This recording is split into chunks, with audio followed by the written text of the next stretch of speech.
नमस्कार दोस्तों, एक बार फिर से स्वागत है आपका फैमिली में। दोस्तों, एक न्यूज़ 28 अप्रैल को ट्रेंडिंग में आई। एक फीमेल प्रेग्नेंट डॉग को किसी महिला ने सड़क पर भौंकने से ही उसको डंडों से पीटा गया। आलम ये हुआ कि वो प्रेग्नेंट डॉग को हॉस्पिटल लेकर जाने पर उसका 7-8 दिन इलाज चला और उसका सजेरियन होने से 2 बच्चे जो प्री मैच्योर डिलीवरी हो चुकी थी। अब दोस्तों, मुद्दा ये नहीं है कि वो प्री मैच्योर डिलीवरी हुई या क्या हुआ। मुद्दा था, क्या इंसान को ही हक है यहाँ पर रहने का? क्या ये धरती सिर्फ इंसान के लिए ही बनी है? हम ये क्यों नहीं सोचते भगवान ने इसमें कोई फ़र्क नहीं रखा, कोई तर्क नहीं रखा, हर जानवर को अपनी अपनी जगह देकर भेजा था। क्या इंसान कभी नहीं सोच सकता कि हम इसको अडॉप्ट क्यों नहीं कर सकते? ऐसी मानसिकता वाले, मैं ये नहीं कहता कि सभी लोग हैं, ऐसी मानसिकता वाले बहुत कम लोग मिलेंगे। अगर हम एज ए पेट लवर सोचा जाए, पेट लवर का ये मतलब नहीं है कि हमने डॉग परचेज़ किया, अपने घर में रखा, उसको ही प्यार किया। क्या कभी स्ट्रीट डॉग ने आपका दरवाजे की घंटी खड़का के आपसे खाना मांगा है? आप ना दीजिए खाना, किसी को देने की ज़रूरत नहीं है। कुदरत ने उसको नेचुरल सोर्सेज दिए हुए हैं। क्या ये सही हुआ जो हुआ था? आइए पहले इसके फैक्ट के बारे में जान लेते हैं। 28 अप्रैल की ये घटना थी। पूर्वी पात्रा एनिमल वेलफेयर AWTE की फाउंडर। घटना थी उड़ीसा, भुवनेश्वर, समत्तापुरम। ये घटना वहाँ की थी। पूर्वी मैडम ने उस डॉग का इलाज भी करवाया, लेकिन स्ट्रगल करते करते करते उस डॉग की डेथ हो चुकी थी। प्री मैच्योर डिलीवरी होने के कारण उसके एक बच्चे की डेथ हो चुकी थी, जो मेरे पास अभी तक न्यूज़ है। पहले तो सलूट है पूर्वी मैडम को, जिन्होंने ये इनिशिएटिव लिया as a animal welfare society के मेंबर होने के नाते। केस हुआ, 429 की धारा लगाई गई, जो काफ़ी देर के बाद हुआ केस। पता नहीं पुलिस को अगर सेक्शन पढ़ाए भी जाते हैं तो पुलिस इसके ऊपर एकदम से काम क्यों नहीं करती। चलो किया। वहाँ के जो अफसर थे अनूप कुमार साहू, उन्होंने 429 के तहत उस लेडी पर चार्जशीट भी दाखिल नहीं की, लेकिन FIR लॉन्च की है। कोविड-19 के कारण उस लेडी पर थोड़ा सा लेट, अगर केस सही बना तो 5 साल की सज़ा हो सकती है। अब बात आती है कि हम स्ट्रीट डॉग को अपना क्यों नहीं मानते? क्या वो हमारी दुनिया में रहने के लिए नहीं आए? क्या भगवान ने उसको पैदा नहीं किया, उनका एक हक नहीं रखा हमारे इंसानों के बीच में? क्या हम इंसान जैसे जानवर इतने वैश्यदी हो चुके हैं? प्रॉपर मैं वर्डिंग क्यों गलत यूज़ करना चाहता हूँ, मैं बहुत अंदर से मुझे फीलिंग ही गिल्टी वाली आ रही है कि हम अपने पेट को पेट समझते हैं। जो स्ट्रीट डॉग पर होता है उनको हम बिल्कुल भी कुछ नहीं समझते। गवर्नमेंट लॉ, आज हम उसी के ऊपर इस बात में चर्चा करेंगे कि गवर्नमेंट ने हमें क्या लॉज दिए हुए हैं एनिमल अब्यूज़मेंट पर या एनिमल क्रूअल्टी पर। सेक्शन 11 एनिमल क्रूअल्टी एक्ट बना था 1960 में। 1960 के बनने के कारण उसमें क्या क्या आता है वो भी मैं आपको एक बार सुनने की ज़रूरत है, ध्यान लगा के सुनना। 428, 429 सेक्शन जो बनाए गए वो सभी इसी की धारा पर बनाए गए।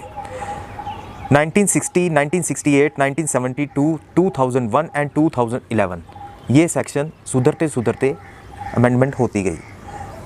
कैसे होती गई वो भी आपको बताते हैं, इसमें क्या आता है वो भी हम बताते हैं।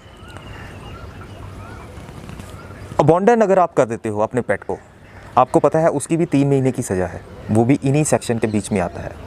लेकिन सज़ा कोई नहीं देता क्योंकि उसके पड़ोसी खामोश रहते हैं। आपके इर्द गिर्द में अगर कोई डॉग क्रूअल्टी के नज़र में आता है, ओपन होके उसके ख़िलाफ़ आप रिपोर्ट लिखाइए। आपको डरने की ज़रूरत नहीं है, कानून की हद में ये आता है सब कुछ। अगर आपके पास जगह कम है, अगर आपने अपनी जगह से मुताबिक ज़्यादा डॉग पाले हुए हैं, वो भी एक सेक्शन के अंदर क्रूअल्टी माना जाता है। उसके लिए भी आपको 3 महीने की सज़ा हो सकती है, प्लस पेनल्टी लग सकती है, जिसको हम अगर पंजाबी में कहें, औकात से ज़्यादा अगर आपने डॉग रखे हुए हैं। जैसे छत पर ही कई लोगों ने, मैंने देखा है, यूट्यूब पर ही देखा है, 10 से 15 डॉग रखे होते हैं। मैं किसी का नाम नहीं लेना चाहूँगा, वो भी एक क्रूअल्टी है। अगर आप अपने डॉग को चेन पूरा दिन बांध के रखते हो, वो भी एक क्रूअल्टी है। उसके अंतर्गत भी आपके ऊपर 3 महीने की सज़ा हो सकती है। वाइल्ड लाइफ एक्ट 1972, जिसमें बांदर, मंकीस, भालू, स्नेक, अगर ये आपको सड़क पर तमाशा देखते हुए कोई व्यक्ति पाया जाता है तो उसके ऊपर भी सज़ा है। 3 साल की इसमें पनिशमेंट आती है, जो 429 में अंतर्गत आती है। बलि देना, स्लॉटरिंग करना। स्लॉटरिंग के भी कई स्लॉटर हाउस जैसे जिनके पास लाइसेंस है वही स्लॉटरिंग कर सकते हैं। अगर आपके इर्द गिर्द कोई स्लॉटरिंग करता है, अगर उसके पास कोई लाइसेंस नहीं है, वो इल्लीगल ही माना जाएगा। न्यूटर आप करते हो, न्यूटरिंग किसको कहते हैं? नसबंदी को। ये भी लॉज में आता है। अगर आपके आसपास कोई फोर्सफुली स्ट्रे डॉग को न्यूटर करता है, पकड़ पकड़ के, आपने कई बार देखा होगा 50 डॉग वो पकड़ के ले जाते हैं, जबकि उनके पास कोई परमिशन नहीं होता। और आपको मैं एक बात साफ बताना चाहता हूँ, डॉग में न्यूटर करना, जब तक उसकी लाइफ के ऊपर सवाल ना आ जाए तब तक उसको आप न्यूटर नहीं कर सकते। अगर आप उसको फोर्सफुली न्यूटर करते हो, वो भी एक सज़ा का प्रावधान है। बात आती है कि इतने कानून होने पर भी लेट कार्रवाई पुलिस क्यों करती है? उसका एक सबसे बड़ा उदाहरण, इस बार मैं सल्यूट करता हूँ उड़ीसा पुलिस को, जिन्होंने इस बात को समझा। और हमें सबसे पहले पुलिस ने भी तभी एक्शन लिया जब हमारे पास वहाँ के लोग वहाँ पर जुड़े, हैशटैग चलाया गया, सोशल मीडिया के माध्यम से लोगों को बताया गया कि ऐसा ऐसा हुआ है, फिर पुलिस ने एक्शन लिया। पुलिस को चाहिए सबसे पहले एक्शन लेने की ज़रूरत, एक मिसाल बनाए पुलिस। इस लेडी को कम से कम भी 5 साल की सज़ा हो, ऐसा मैं चाहता इसलिए हूँ कि ये एक मिसाल बने इंडिया के अंदर।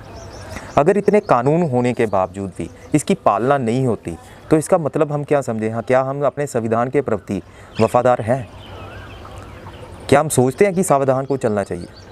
डेली लाइफ में हम इतनी क्रूएल्टी देखते हैं, आजकल सोशल मीडिया पर हम एनिमल अब्यूज़ होते हुए इतना कुछ देखते हैं। हम आवाज़ उठाते हैं तो लोग हमें कमेंट में गाली निकालना शुरू कर देते हैं।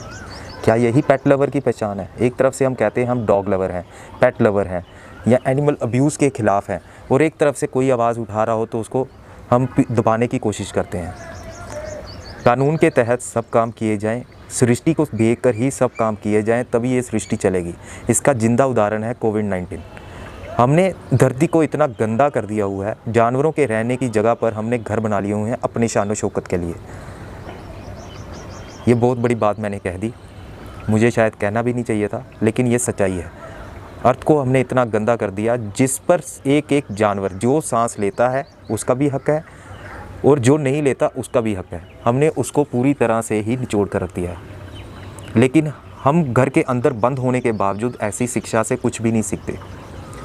मुझे सल्यूट है पूर्वी मैडम का। हमारे चैनल के माध्यम से हम उनको पूरा आश्वासन देते हैं, अगर आपके पास इर्द गिर्द एनिमल वेलफेयर वाले नहीं हैं, आप प्लीज़ हमें मेल कीजिए, हम उसकी आवाज़ उठाएंगे। अगर आपके पास पैसा कोई नहीं है, स्कूबा टीम उसकी पूरी मदद करेगा। ये आज हम ऑन द रिकॉर्ड बात कर रहे हैं। कारण क्या है वो आप समझ सकते हैं। एक डॉग लवर वही होता है जो अपने स्ट्रीट डॉग को, पहले मैं स्ट्रीट डॉग भी नहीं बोलूँगा, मैं इंडियन डॉग्स बोलूँगा उनको। अगर जर्मन शेफर्ड को हम जर्मनी का डॉग मानते हैं तो हमारे पास ये स्ट्रीट डॉग्स हैं। हम गर्व से कहते हैं हमारे पास स्ट्रीट डॉग्स हैं। हमने अपने घर की सुरक्षा के लिए अपने पास डॉग तो रख लिए, लेकिन स्ट्रीट की रक्षा करने के लिए कुदरत ने हमें स्ट्रीट डॉग्स दिए हुए हैं। समझा जाए तो बहुत बड़ी बात है, नहीं समझा जाए तो कुछ भी नहीं है। मैं ये नहीं कहता कि आप हमारी मदद करो, लेकिन ये वीडियो उन लोगों तक पहुंचाइए जो समझते हैं कि स्ट्रीट डॉग को मारने से उनका कुछ भी नहीं बिगड़ेगा। कानून, ये उड़ीसा वाला मैटर एक मिसाल बनेगा अगर उस लेडी को सज़ा होती है जल्द से जल्द, ताकि दुनिया में कोई भी बंदा ऐसा अत्याचार ना कर सके। अपने डॉग को मारने के लिए भी उसको क्रूएल्टी हम मान सकते हैं, तो स्ट्रीट डॉग को मारने के लिए इतना कुछ हैशटैग चलाने पर मजबूर क्यों हो रहे हैं हम लोग? अगर कानून के पास इतनी धाराएं हैं, उसका पालन पुलिस वालों को सबसे पहले करना चाहिए। ये नहीं पुलिस वालों को करना चाहिए कि पहले उसके सबूत मांगे जाएं। अगर कितने आदमियों के बीच उस लेडी ने उसको पीटा है तो वहीं पर मौके पर उसको अरेस्ट करना चाहिए था, लेकिन उन्होंने तभी अपना पालन किया और बहुत अच्छे तरीके से किया। हमारे चैनल के माध्यम से हम यही कहना चाहते हैं, उड़ीसा पुलिस एक मिसाल बनाए और उस लेडी को कम से कम 5 साल की सज़ा हो, ताकि किसी की दुनिया में हिम्मत ना हो। तो यही गुजारिश है कि आप जस्टिस फॉर अप्रैल, जो अप्रैल उसका डॉग का नाम रखा गया है, इस टैग को ज़्यादा से ज़्यादा चलाइए जब तक उस लेडी को सज़ा नहीं हो जाती। ये हमारी तरफ से आपको निवेदन है। वीडियो को ज़्यादा से ज़्यादा शेयर करें। इस वीडियो को ज़्यादा से ज़्यादा शेयर करने के लिए मैं इसलिए कह रहा हूँ कि ये बात आ चुकी है आजकल अपने स्ट्रीट डॉग को सेविंग के लिए, एक उसको न्याय दिलाने के लिए जो मासूम अपने बच्चों को भी ना बचा पाई और ख़ुद की ज़िंदगी भी हार गई। प्लीज़ शेयर कीजिए। जितना हो सकता है। Thank you.